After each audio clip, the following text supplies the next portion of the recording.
Jalla Jalaluh. Lalu kita secara bersamaan mengatakan Rabbana walakal hamd. Kita tiap hari diajarin kurang lebih 17 kali kita mengatakan Al-Salli wa sallim wazid wa barik wa an'im ala sayyidina.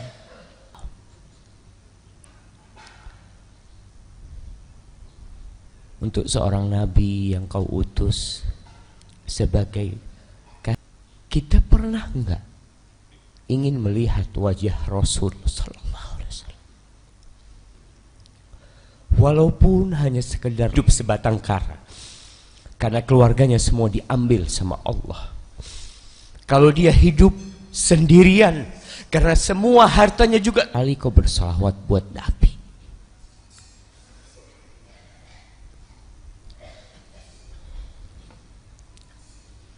Salah seorang kemudian diberikan segala kenikmatan. Lalu orang ini bertanya, Bima, dengan apa engkau mendapatkan pahala itu?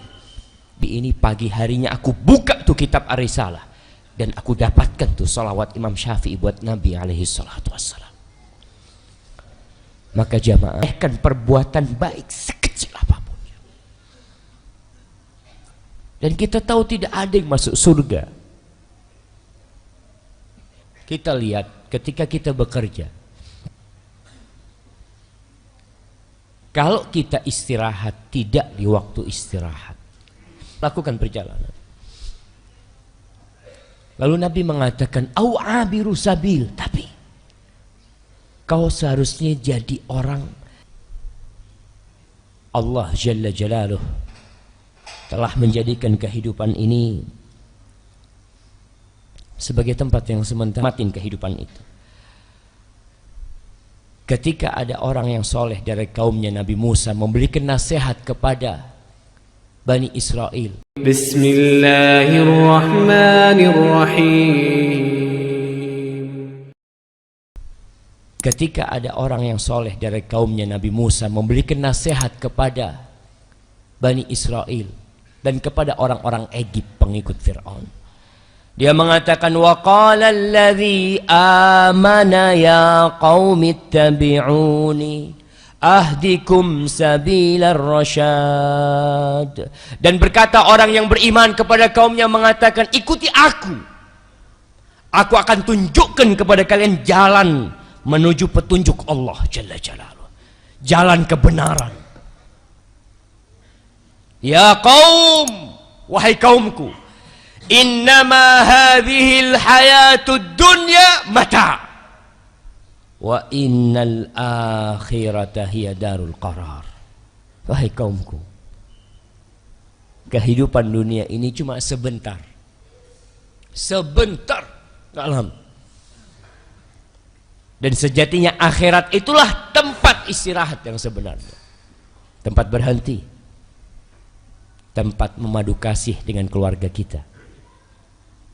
Kau lihat tatkala orang-orang masuk surga, mereka berkumpul, mereka ngobrol. Wa aqbala ba'duhum ala ba'di yatasaalun. Mereka saling bertanya, kau gimana? Kok bisa kau masuk surga? Kok bisa berada di tempat ini? Qalu inna kunna fi ahlina mushfiqin. Famannallahu alaina wa waqana 'adzabas samum. Mereka mengatakan, kita tuh dulu ketika hidup di dunia, kita sangat takut sama keluarga kita. Kita berusaha menjaga keluarga kita. Kita terus memelihara mereka. Dan akhirnya Allah menyelamatkan kita dari api neraka. Jemaah, dunia ini penjara. Tahu tuh kita tuh. Tapi kita tidak mau di penjara. Allah sudah menetapkan bahwa seorang yang beriman di muka bumi ini, dia di penjara. Kata Nabi alaihi salatu wassalam, ad-dunya sijnul mu'min wa jannatul kafir. Dunia ini surganya orang, penjaranya orang beriman, dan surganya orang-orang kafir. Penjara, kita banyak aturan jemaah. Capek gitu. Antum merasakan bagaimana lelahnya hidup di dunia ini. Memang Allah jadikan kehidupan dunia ini penjara buat kita. Banyak aturan buat kita. Ini haram, itu nggak boleh. Sebagian orang mengatakan, nih Islam apaan nih? Sedikit-sedikit haram. Ya, kita memang di penjara. Tuh orang yang di penjara banyak aturan. Boleh berjumpa sama keluarganya berapa hari sekali? Mungkin sepekan sekali. Sebagian di antara mereka nggak bisa ngobrol langsung, nggak bisa. Di hadapannya dia harus pegang telepon. Tangannya mau menyentuh tangan keluarganya nggak bisa. Dia hanya bisa meletakkan tangannya di kaca dan keluarganya meletakkan tangan di kaca. Lalu dia hanya bisa tersenyum. Nah, hadhihi dunya. Dan itu sudah ketentuan pencipta. Allah menentukan jemaah. Kita ini di tempat pengasingan. Tempat kita sebenarnya adalah surga Allah Jalla Jalla. Cuma Allah menurunkan Nabi Adam alaihissalam dari surga gara-gara satu dosa ini. Wa jannatul kafir. Dan dunia ini adalah surga bagi orang-orang kafir.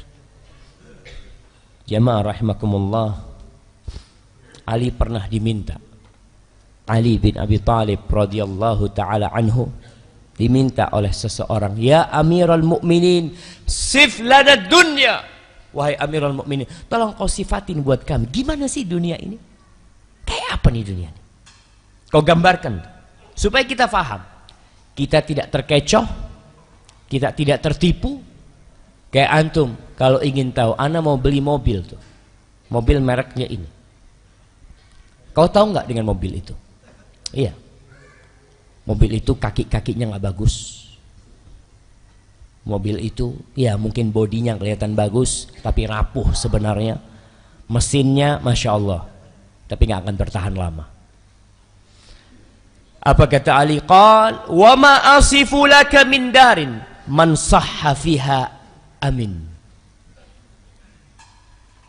Apa yang aku bisa berikan kriteria tentang sebuah negeri, orang yang sehat di sana merasa aman. Kita tuh kalau lagi sehat kadang-kala melakukan dosa, melakukan apa, seakan-akan Allah nggak akan kasih itu sama kita azab, merasa aman. Wa man saqama fiha nadim, yang sakit menyesal, ya Allah andai kata aku tidak melakukan ini. Kepingin ke masjid, kepingin umroh, kepingin haji.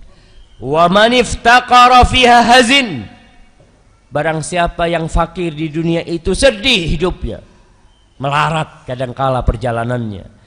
Wa man istaghna fiha futin, yang merasa cukup, yang kaya, dia terfitnah dengan kekayaannya. Halaluha hisab wa haramuha azab. Yang halal yang kau makan, yang halal yang kau dapatkan dengan cara yang halal, kau akan dihisab. Ada hisab nanti. Dan kalau yang kau dapatkan yang haram, kau akan mendapatkan azab. Ini dunia, kata Ali bin Abi Thalib rahmatullah alaih. Lalu bagaimana sikap kita menghadapi dunia ini? Ibnul Jauzi pernah ditanya, hal yasughuli an alhu wa uraffih an nafsi bi syai'in minal mubahat. Boleh enggak aku ini ya refreshing lah, santai, menyenangkan diriku dengan hal-hal yang mubah-mubah sebenarnya. Dengan hal-hal yang mubah-mubah. Banyak hal mubah jamaah. Ini orang tanya, gimana aku boleh enggak refreshing dengan hal-hal yang mubah-mubah? Apa kata Ibnul Jauzi? Inda nafsika minal mawajibat ma yushghiluha. Kau tuh punya kewajiban-kewajiban yang seharusnya menyibukkan dirimu. Banyak yang wajib. Kadangkala kita merasa waktu kita kosong. Nah, Kata Allah, fa idza faraghta fansab. Ketika kau kosong, isi kekosongan itu. Wa ila rabbika farghab. Kau tuh menuju Allah, cari jalan. Tumbuhkan kecintaan kepada penciptamu.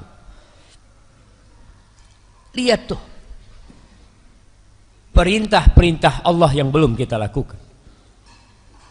Dan sejatinya kita disuruh menyembah Allah hatta ya'tiyakal yaqin, sampai kematian itu tiba. Jamaah, dunia ini bukan tempat istirahat. Maka kadangkala orang berhenti itu di tempat tidak berhenti. Akhirnya ketika orang-orang pada berhenti, dia susah. Dulu tuh orang tua ngasih nasihat, nak, iya, anak punya kakek kasih nasihat sama abah anak. Dia ngomong, nak, kalau kau mau capek sekarang, nak, ketika kau muda sekarang kau lelah, jangan sampai ketika kau tua kau harus bersusah payah. Kau udah gak mampu nanti ketika tua. Punggungmu udah lemah, lututmu udah tidak mampu kadangkala mengangkat tubuhmu lagi. Kalau kau harus capek sekarang. Dan kita kalau mau lelah, sekarang kita lelah. Ibnul Qayyim rahmatullah alaihi mengatakan, waqad ajma'a uqala'u kulli ummah. Telah bersepakat semua orang-orang berakal dari semua umat. Kita tidak bicara umat Nabi Muhammad saja sallallahu alaihi wasallam. Semua orang yang berakal telah bersepakat. Sepakat atas apa? Mereka bersepakat ala anna an-na'im la yudraku bin na'im wa anna man athara ar-rahata fatathu ar-raha. Mereka bersepakat bahwasanya kenikmatan tidak bisa diraih dengan kenikmatan. Nggak bisa. Kenikmatan tidak bisa diraih dengan kenikmatan. Dan barang siapa yang lebih mengutamakan istirahat, santai, maka dia akan kehilangan waktu istirahat yang sebenarnya. Dan kita lihat orang-orang sukses di dunia aja, bagaimana kehidupan mereka. Kadangkala orang tua yang sukses kepingin anaknya nggak lelah seperti dia. Anak ketemu dengan beberapa orang tua mengatakan, Ustaz, anak nggak kepingin anak-anak susah seperti anak. Apa yang diminta anaknya diberikan. Ternyata anaknya tumbuh besar menjadi orang yang gagal dalam kehidupan ini. Karena orang tua berpikir anaknya ini bisa sukses dengan kenikmatan. Harus lelah lah. Itu sudah kesepakatan mereka. Harus ada perjuangan. Suruh anak-anakmu bekerja, suruh dia mandikan mobil, suruh dia nyapu, suruh dia melakukan banyak perbuatan yang dia sadar. Kalau memang kenikmatan yang diraih oleh ayahnya sekarang itu tidak dengan tidur-tiduran, apalagi surga Allah Jalla Jalaluhu. Jamaah rahimakumullah, kapan kita boleh istirahat? Kapan kita boleh berhenti? Yang pertama, tempat pemberhentian pertama di saat itu kau istirahat adalah ketika kematian tiba. Buat orang yang beriman, kematian itu tempat istirahat. Mereka yang mati di atas tauhid, di atas sunnah, percaya dengan firman Allah, yuthabbitul ladzina amanu bil qawli tsabiti fil hayati dunya wa fil akhirah. Ya yakin tuh bahwasanya Allah akan menetapkan hati orang yang beriman ketika dikubur. Ketika datang tuh malaikat yang bertanya kepada dia, Allah tetapkan hatinya, dia akan istirahat jamaah di sana. Itu waktu berhenti kau menikmatin. Rasulullah sallallahu alaihi wasallam ketika ajal menjemput dia, ketika beliau sekarat, beliau berkata, la ilaha illallah anna lil mauti sakarat. Beliau mengangkat tangannya menunjuk ke langit sambil mengatakan, la ilaha illallah, kematian itu benar-benar ada sekaratnya. Wallahi jamaah, kau tahu Rasulullah sallallahu alaihi wasallam, Abdullah bin Mas'ud pernah memegang tubuh Nabi alaihi salatu wasallam, demam, panas sekali. Lalu Abdullah bin Mas'ud mengatakan, ya Rasulullah, innaka tu'aku wa'kan syadida. Ya Rasul, sakitmu ini parah banget. Kita kadang-kala melihat orang yang husnul khotimah, yang mati tanpa sakit, yang mati biasa. Oh, itu tuh husnul khotimah. Belum tentu. Rasulullah sallallahu alaihi wasallam sakit parah. Apa kata Nabi alaihi salatu wasallam? Inni aku wa'kar rajulaini minkum. Aku ini sakitnya dua orang di antara kalian. Kau bisa gambarkan orang yang paling parah sakitnya di dunia? Nabi itu dapat sakitnya double, jamaah, sallallahu alaihi wasallam. Kata Abdullah bin Mas'ud, apakah ini karena engkau akan mendapatkan pahala double? Kata Nabi alaihi salatu wasallam, na'am. Nabi menunjuk ke langit mengatakan, firrafiqil a'la, firrafiqil a'la, sampai tangannya akhirnya jatuh. Beliau meninggal dunia. Ketika itu beliau istirahat dari segala kelelahan dunia. Pernah suatu hari Fatimah radhiyallahu taala anha mengunjungi Rasulullah sallallahu alaihi wasallam. Dia lihat abahnya ini sakit, parah sakit Nabi alaihi salatu wasallam. Lalu Fatimah mengeluh. Dia merintih mengatakan, wa karba abatah, wa